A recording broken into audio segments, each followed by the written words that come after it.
Good evening. My name is Dean Kilberg. We're here tonight for the regularly scheduled City Council meeting, Monday, April 20th, 2015. Mayor Burns will be unable to join us this evening. I'll be presiding over tonight's City Council meeting. To begin with, I'd ask everyone to please stand and join me in the pledge to the flag. I pledge allegiance to the flag of the United States of America and to the republic for which it stands, one nation, under God, indivisible, with liberty and justice for all.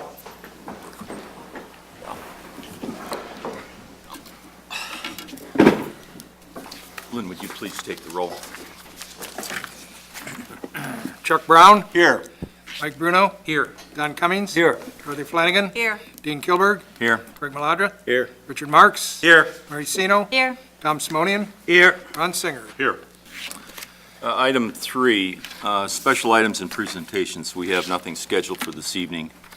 Item 4, any amendments to the agenda? Item 5, the omnibus agenda. All items listed with an asterisk are considered to be routine by the City Council and will be enacted by one motion. Is there a motion to approve the omnibus agenda? So moved. Second. By Sino, seconded by Marks. Those in favor signify by saying, we need to, okay, please read the roll. Dorothy Flanagan. Aye.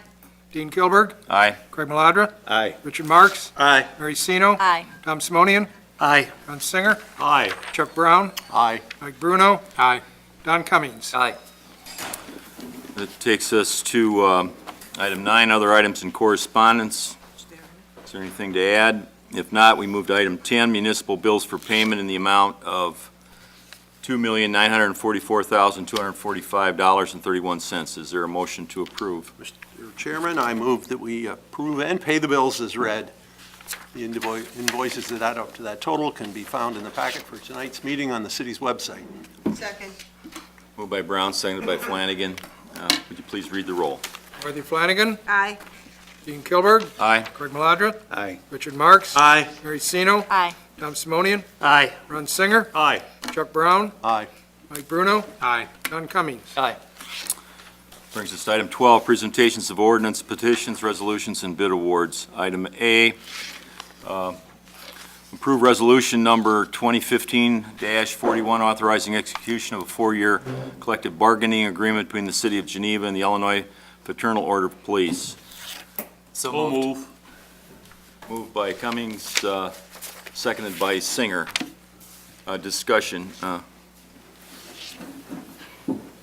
Council received the packet and the outline the contract. I believe Alderman Simonian did that twice now. Starts with an S. No resemblance at all. Thank you, Thank you, Dean. Mayor Pro Tem. Alderman Simonian, the floor is yours. Thank you very much. After having time to review this FOP agreement, both this one and the one in 2011, here are my issues that piggyback my statements a couple of weeks ago regarding the new normal. These issues, along with a few others, which I'll share with you in a couple of minutes, put me in a position where I can't support this contract and can't vote for it. And I want to share with you why. The last contract, which was a 4-year contract, which was 2011 through 2015, but it crossed calendar years. So 2012 was the first calendar year. Inflation was at 1.7% in 2012. The increase in the contract was to 3.5%. In 2013, inflation was 1.5%. Increase in the contract was 2%. In 2014, inflation was 0.8%. Increase in the contract was 3%. And as of the end of February of this year, 2015, inflation is at a negative 0.1%, and the increase in the contract for this calendar year is 3%. So what that shows is inflation over that 4-year period Not complete because this is only through February of 2015, and the contract goes through the end of April. Inflation was 3.9%, and the increase in contract and pay was 11.5%, 194% increase. In 2016, 2017, 2018, 2019, the new contract, the increase is 2.25, 2.5, 2.5, 2.75. Obviously, we don't know what inflation is. I also have an issue with the city having to pay for health and disability insurance as well as life insurance on this contract. The union should cover those costs, whether they legally can or can't, that's just my opinion. We're funding a pension plan for a total of $1.4 million this coming budget. Of that, the taxpayers have to foot $1.1 million of that bill. I'm also against the city not being able to replace a full-time officer with a part-time officer. I'm also against the city being committed to paying minimum of 90% for single coverage on health insurance, 80% plus one for family coverage, and 100% for dental coverage for single coverage. This all comes on the heels of 43 of the city's revenue sources being reduced for this fiscal year, along with many increased expenses and hundreds of unfunded mandates coming from Springfield that we are responsible as a community to fund. Full-time staff has been reduced from 157 to 143. City's emergency fund being reduced from 90 days to 84 days in this fiscal year, and our capital fund has been reduced by over $1 million, less than in 2008 and 2009, when we were in the midst of the worst recession in our country's history. I believe, as I mentioned a couple weeks ago, there's a financial tsunami headed our way, and I also believe it is only fair that all, and I repeat, all collectively suffer for the financial mismanagements of Springfield over the decades. This contract and the fire union contract soon to follow in no way says we are all collectively suffering. It continues to show me the callous disregard and self-interest of the police and fire unions with no care or concern for the taxpayer who has to continue to foot these increases, or the cities that have to risk emergency funds, capital budgets, infrastructure needs, human assets, economic development, etc. The many should not have to suffer for the few to prosper. Lastly, I believe the FOP, Fraternal Order of Police, is in breach of the agreement that's in place now, because they notified us on September 11th of 2014, which is earlier than the 120 days required in the contract. They notified us 232 days before the end of the contract, and there's nothing in the contract that I read that allows the parties to change the durations, the term of this agreement. So first of all, I think it's a breach. Second of all, I'm not in favor of it. That's my opinions. Thank you.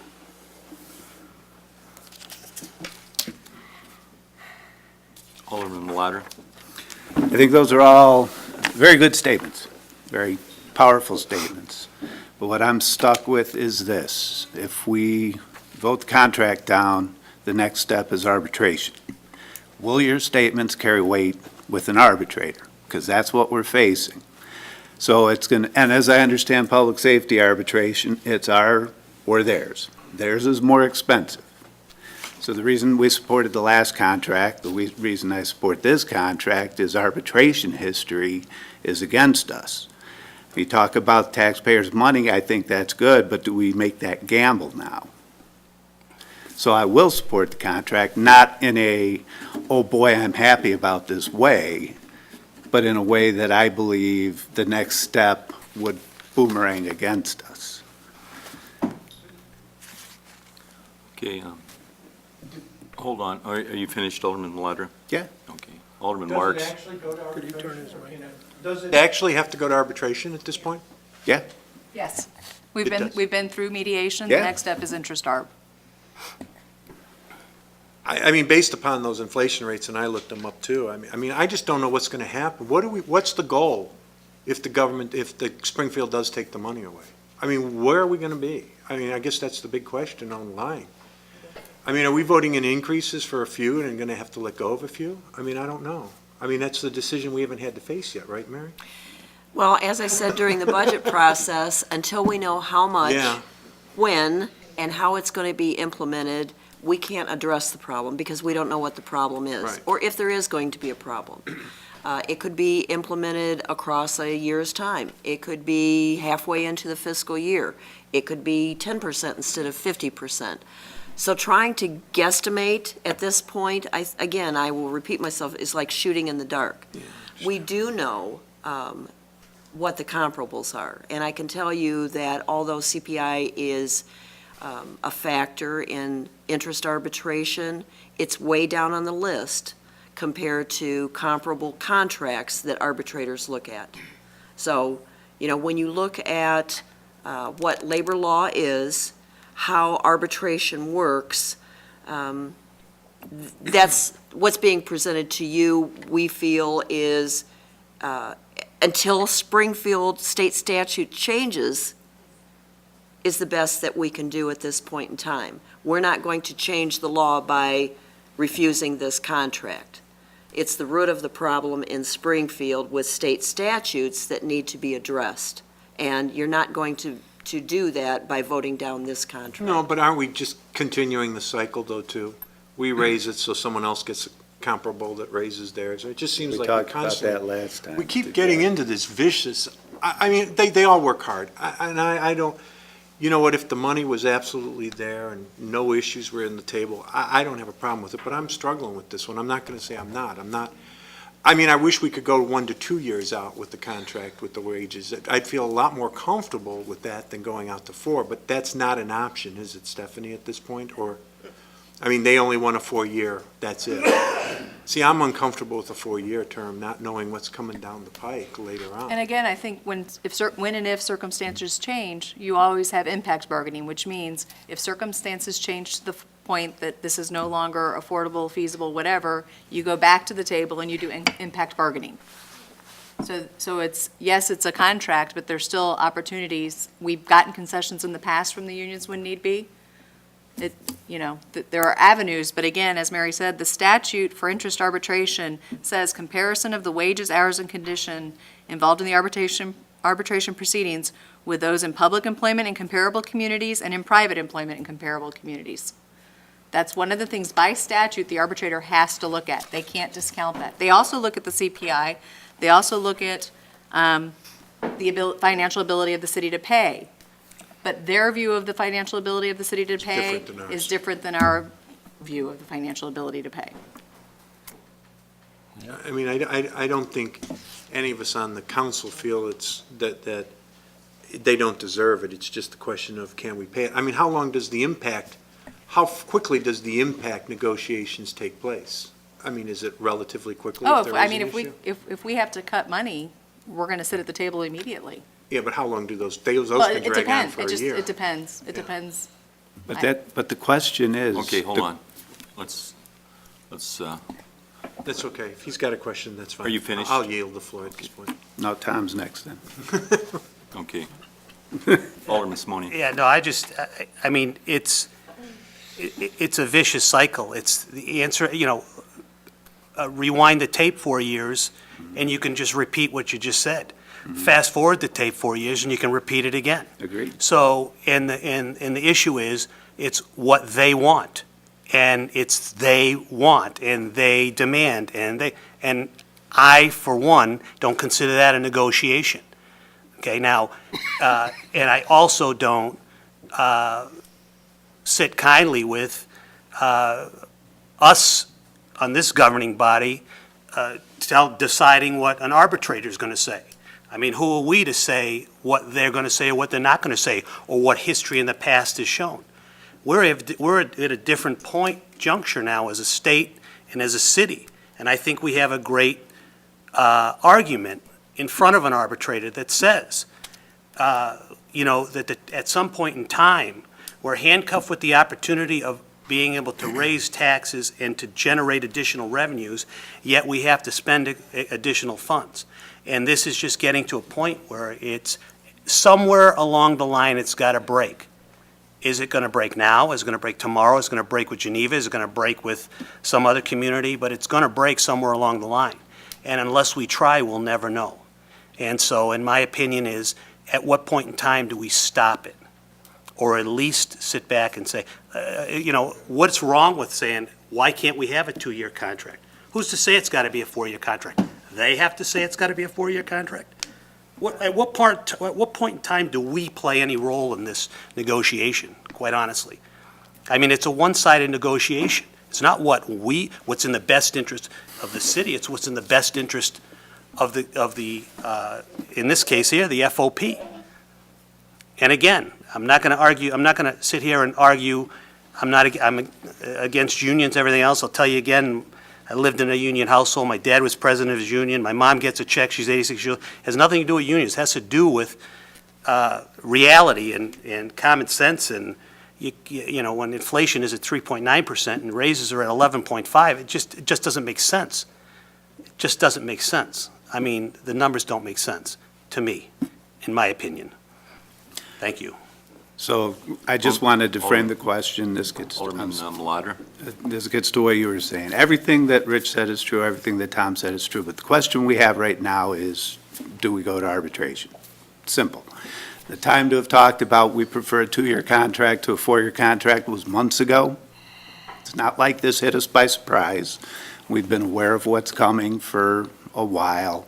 And so to sit here at this point and say, oh, you know, all bets are off, we want a 2-year contract is a little late in the game. I support everything that you said. We went through this whole discussion the last time we had to face the contract. And Tom's right. It comes down to who's got the wherewithal to make the gamble and go to arbitration and see if you win. I would like to believe we can. But I'm trying to look at what signs are out. There have been cities far worse off financially than we are that go to arbitration and lose. So, you know, we talk about being wise with taxpayer money. Do we make that gamble? And that's what it is. We're talking about, I'm going to take a gamble. I'm going to go to arbitration because this thing pisses me off. It is a circular thing, but that's the state that we're in, as Mary said. Until the law changes, that's what we're stuck with. So if we decide we want to go to arbitration, that's fine. It'll be fun to find out how that turns out. But I would vote for the contract. Are you finished? Is there anyone else before, there's some aldermen that haven't had a chance to speak. Alderman Bruno? Thank you, Mayor Pro Tem. Yeah, well, we've all touched on the same things. There's the gamble, Tom, none of that's wrong, really. It's, but what's the alternative? What is the likelihood of us taking it to arbitration being a responsible move for the taxpayers? Even if we were successful, there's still a cost. We look at the comparables. If we start sliding to the low end of comparables, then we start to get flight. It is what it is. I don't think we're at the Geneva municipal level in a position to right the boat for the whole state on these types of things. I would like to have those types of increases. I haven't seen those types of increases in a long time, but the idea, I think it's a bigger gamble to go to arbitration. Thank you. Thank you. Alderman Cummings? I'm sort of torn on the risk-reward of going to arbitration on this. But I did have 2 people approach me last week and say, when does the city push back? At what point, when you're getting pushed backwards and pushed backwards and pushed backwards, when do you push back? When do you take the chance, and when do you push back? And I don't know when that is. I don't know the risk-reward of that. Salary increases versus inflation reductions is frustrating. But I also look at comps. I want to be competitive. I don't want to be in the top quarter. Sort of like to be fair to Midland. I think Geneva's a nice place to work. I don't know when the right time to push back is. Maybe we're there. I don't know. Thank you. I think that's the discussion. Okay, Alderman Singer? Thank you, Mr. Chairman. Would there not be a cost involved with an arbitrator And what would that cost amount to? You have attorney's fees and the arbitrator's fees. Each party is responsible for their own. You split the cost of the arbitrator and the court reporter. So it depends. And would we not, in a sense, if we did move in that direction, establish a precedent? Because there are going to be other negotiations emerging in time with other entities of our city. And there may be just some discourse about those choices of increases as such that might be discomfort with, such as this particular contract is with our particular alderman, and I can understand his vision here. So I'm just asking if we've got to be somewhat cautious in this matter as to what the parameters are that might eventually come forward.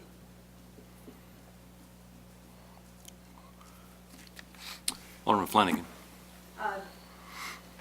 Thank you, Mr. Chairman. I'm not happy, but it seems like all the negotiations I wasn't really happy with any of the union situations. I just kind of accepted it because I'm more conservative. I'd rather not gamble with going to arbitration. As Stephanie just pointed out, there's cost involved in that, so I'm not quite sure if it would be a win-win situation. Would we be spending money for attorneys and the arbitrator, or would we be spending money towards the pay raise?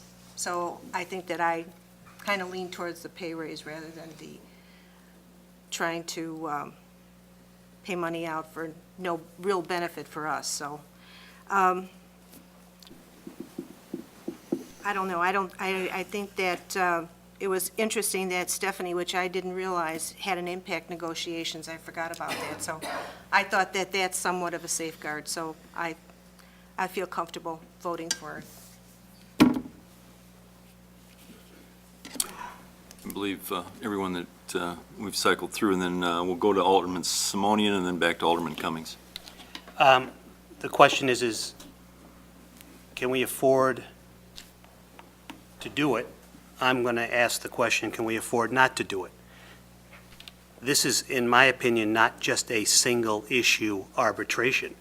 This is a number of line item expenses that we're paying that were increased costs in a lot of different areas. I can't begin to believe an arbitrator is going to just blanket say it is as it is. Okay, so we lose the increase in pay, but we benefit on some of the other issues that can benefit us in the longer run. For example, things regarding insurance and things regarding, cost, increase in uniform costs. And I think the whole part-time officer thing is, it handcuffs us for any future opportunity to bring in a part-time officer. What's our benefit there if we're able to accomplish that in arbitration? So, I believe there's 3 or 4 or 5 issues here that we can arbitrate. I don't know that we necessarily will win on every one of them, but we should win on a couple. But as I understand arbitration, this is public safety, so it's not like where the arbitrator tries to find a happy medium between the two contracts. It's public safety, so it's their proposal or the one that we're looking at tonight. So to get those line item increases or those line item shifts or whatever that you're talking about, I don't think we can accomplish that because of the way arbitration works in this space. And that's where we get stuck. And then we say, can we afford not to? There is the cost today. I'm not worried about the cost of the arbitrator and the lawyers. I figure that that's a small thing.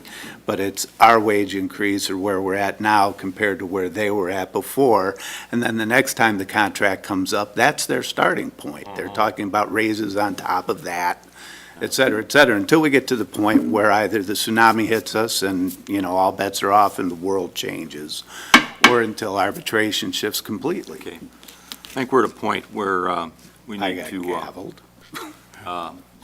curtail our further discussion, because then we're really regressed into a level of negotiation here. And I respectfully ask then that we move then really to a vote to determine where we're at on this issue. I would move for a date certain then, to move it off for, till the next council meeting to have more, time to think about it. I make a motion. Okay, is that a motion then to table? Yep, table it till the next council meeting. Okay. Second. Motion has been made and seconded to table item 12A, So the date is what? May May 4th. May 4th. May 4th. And just so you know, the contract expires April 3rd.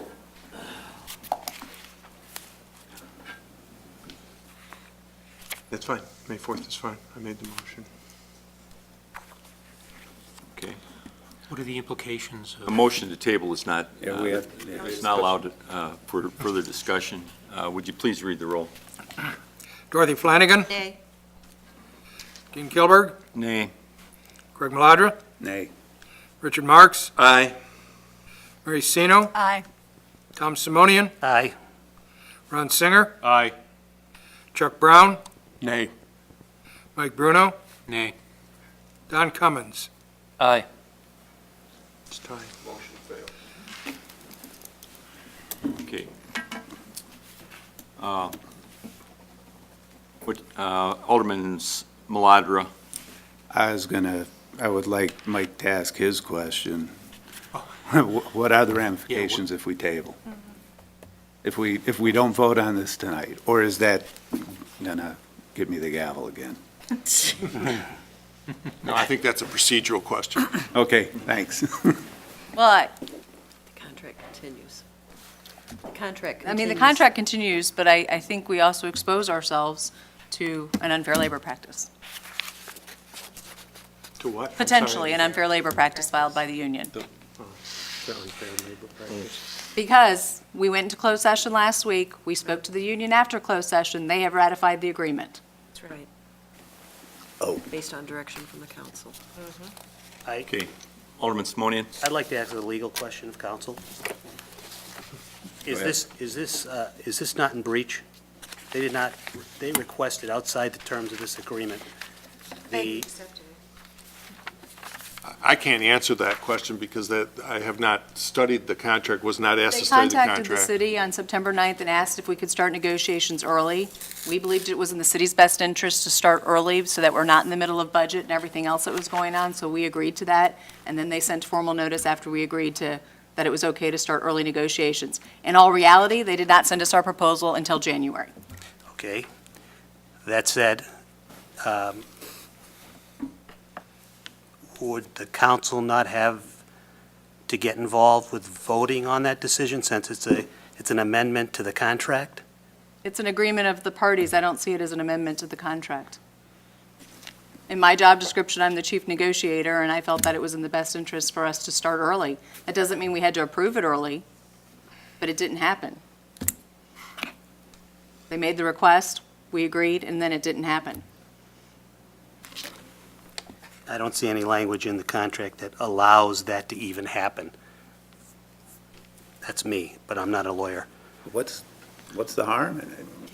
Okay. No, I'm just, Is there any other, I got gavel. any other comments? If not, I think we're at a point where we're prepared to vote then on the contract itself. Would you please read the roll? Dorothy Flanagan. Aye. Dean Kilberg. Aye. Craig Maladra. Aye. Richard Marks. Nay. Mary Sino. Aye. Tom Simonian. nay. Ron Singer. Aye. Chuck Brown. Aye. Mike Bruno. Aye. Don Cummins. Nay. 7-3. Yeah, 3. Motion carries 7-3. Thank you. Okay, that brings us to item 13, closed session on collective negotiating matters between public employees and their employers. Is there a motion to go into closed session? So moved. Second. Moved by Marks, seconded by Flanagan. Would you please read the roll? Dorothy Flanagan. Aye. Dean Kilberg. Aye. Craig Maladra. Aye. Richard Marks. Aye. Mary Sino. Aye. Tom Simonian. Aye. Ron Singer. Aye. Chuck Brown.